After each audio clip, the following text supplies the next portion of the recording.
샬롬, 이동춘 목사입니다.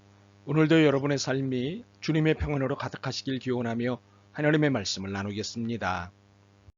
오늘 주시는 말씀은 요한복음 13장 34절과 35절의 말씀입니다.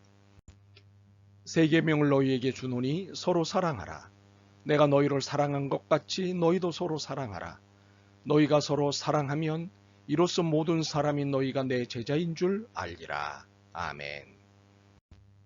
요한복음 13장 34절과 35절 말씀을 본문으로 답은 서로 사랑이라는 제목으로 말씀을 나누도록 하겠습니다. 노래, 영화, 드라마에서 가장 흔한 주제는 사랑입니다. 아시다시피 대중문화라는 것은 세태를 반영합니다. 아주 민감하지요. 그런데 사랑이라는 주제는 세상이 바뀌고 세월이 달라도 변함없이 대중문화의 중심을 이루고 있습니다. 이유가 무엇일까요? 사랑은 우리가 살아가는 데 있어서 빠질 수 없는 삶의 중심이기 때문입니다. 더욱이 인간의 기본 욕구 중에 가장 큰 것이기 때문입니다. 물론 저마다 사랑에 대한 이해나 개념이 다릅니다. 그럼에도 과연 사랑은 무엇일까요?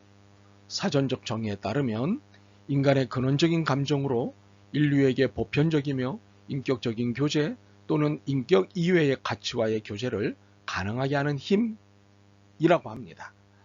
사랑은 인간에게 주어진 고유한 본능이라는 것입니다. 그렇습니다. 인간은 본능적으로 사랑이 무엇인지 압니다. 굳이 사랑에 대해 배우지 않아도 사랑을 합니다. 어린아이가 사랑이 무엇인지 배워서 미움과 사랑에 대해 반응하는 것이 아닙니다. 본능적으로 하는 것입니다. 때문에 자신을 좋아하는 사람에게는 웃고 미워하는 사람에게는 우는 것입니다. 그래서 성경은 사랑에 대해 정의하지 않습니다. 단지 사랑하라고 명령하시고 이것이 사랑이라고 보여주실 뿐입니다. 오늘도 우리는 본문을 통해 사랑하라는 명령을 받았습니다. 그런데 오늘의 명령에는 첨부된 내용이 있습니다. 서로입니다.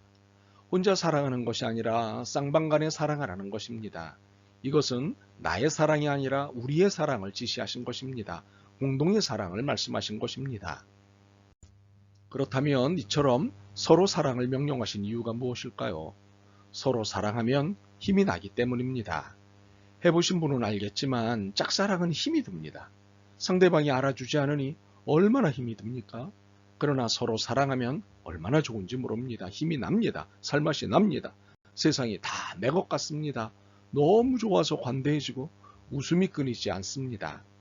그래서 주님은 힘이 나는 서로 사랑을 하라고 하시는 것입니다.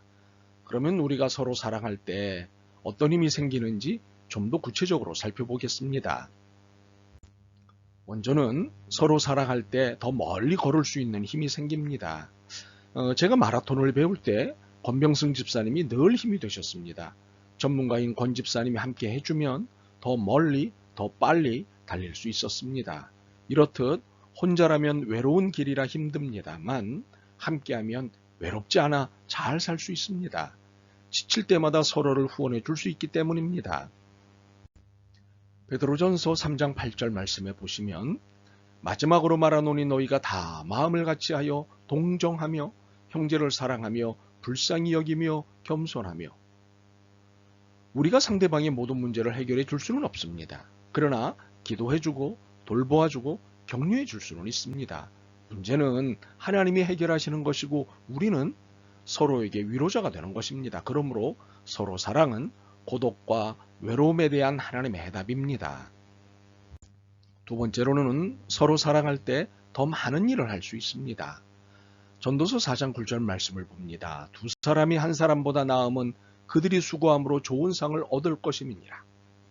한 사람이라면 좋은 상을 못 얻을까요?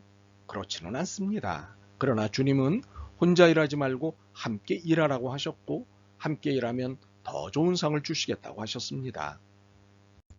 성경에 보면 모든 이들이 함께 일했습니다. 모세는 아론과 함께, 여호수아는 갈렙과 함께, 바울과 디모데가 함께, 더욱이 예수님과 제자들이 함께 일했습니다.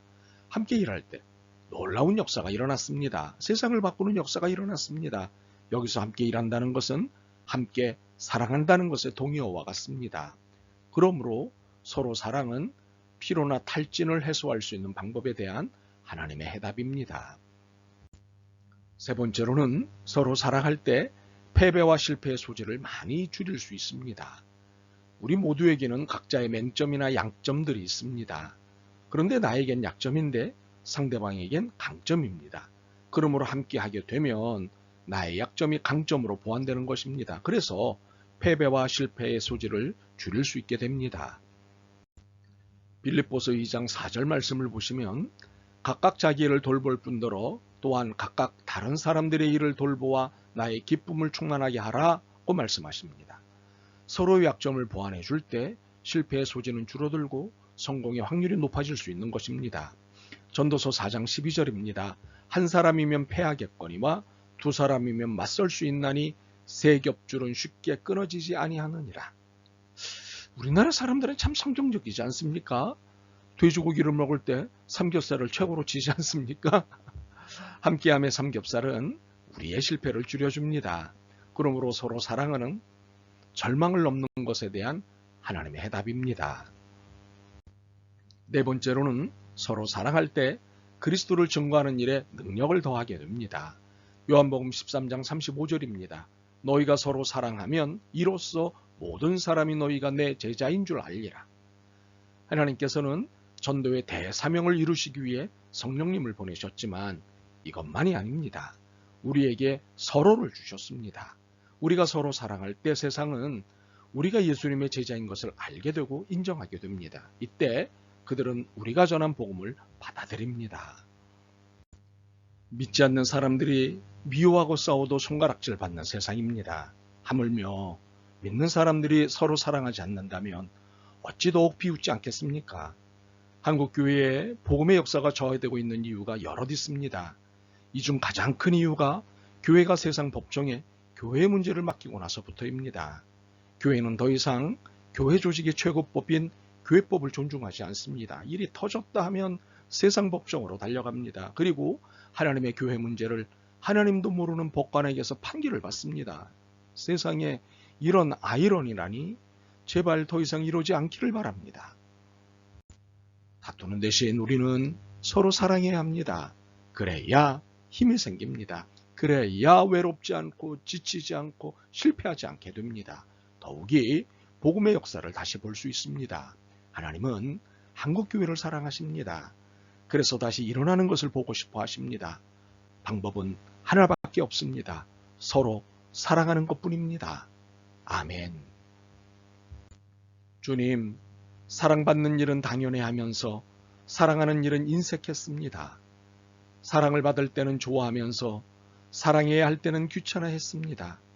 참으로 이러한 이중적이고 이기적인 태도를 용서하시고 긍휼히 여겨 주옵소서.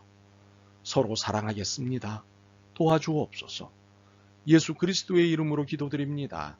아멘. 오늘도 여러분의 믿음과 삶을 응원합니다. 사랑합니다.